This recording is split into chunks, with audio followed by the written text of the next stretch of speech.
Hello, I'm Hector Lindars, and today I'm going to be talking about my project, which is the effect of live prey quantity on juvenile cuttlefish. My hypothesis for this project is that when captive cuttlefish are given the optimal feed amount, they exhibit the maximum growth. And my null hypothesis is that cuttlefish growth has a stronger correlation to prey availability.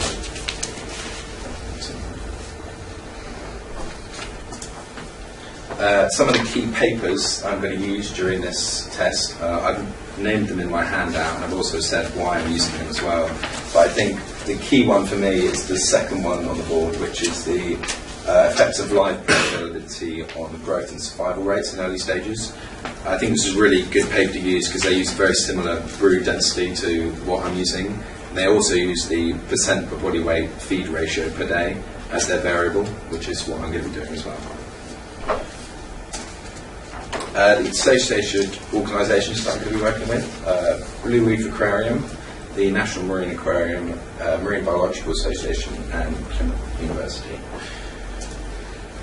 The material and resources that I'm going to use, I'm using a 400 litre tank, and I'm going to have to use a separate tank which we're going to move them into our new laboratories with.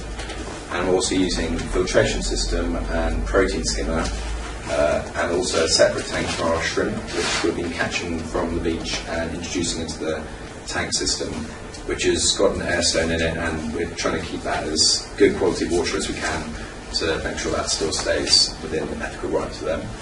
I'm also going to be using all the wet weighing equipment which I'm going to need, and also all the water quality testing kits during the experiments. My methodology, I'm going to be using the 8 cuttlefish we have left, and I'm going to be separating them into 2 groups within the same tank system, so that they use the same water, so that the water quality doesn't affect either of the systems. I'm going to be feeding them twice a day with the varying amounts, and the optimum amount is about 5 to 20% of their body weight per day as a feed ratio, and I'm probably going to be giving them about 15% of that in one group, and on the other group I'm going to give them about 30%. So one group is going to have the optimum amount, and the other group is going to have the optimum amount plus more. So the food availability within the tank hopefully will, well, in my theory, they'll grow bigger, and because there's more food available at different times, not necessarily when you're feeding them. I'm going to be weighing them at the start. I'm going to wet weigh them at the start, and then I'm going to be wet weighing them every week until the end of the experiment. The experiment's due to last about 6 weeks, and I'm going to be doing water quality tests twice a week to make sure that all the water quality parameters stay within check and we don't have an ammonia spike and they all die for some reason. Also going to be doing tri-weekly water changes of 20 litres. The ethical review, I think the key thing here is keeping optimum living conditions throughout the experiment, because I think this is going to be the bit which could be difficult in keeping them alive. So we're going to make sure that we're testing the water regularly and removing any excess dead material which could decompose and possibly cause ammonia spikes. Also, with stress limiters, we've blacked out the tank with black fabric in order to stop external disturbances and make sure we keep a continuous feed rate during the whole experiment, and it's at similar times of the day as well. My schedule of operation, I've got that included in the handout.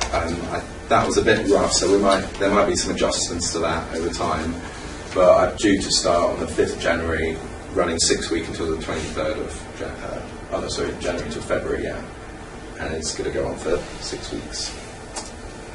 My contingency plan is looking at the settlement of mobile species on an artificial substrate throughout intertidal zones. So what I'm going to do is attach a ceramic tile on a rocky shore, 3 different levels, and look at what the settlement rate is of different marine flora and fauna, and see what the timescales are within that as well. Thank you for listening. Do you have any questions?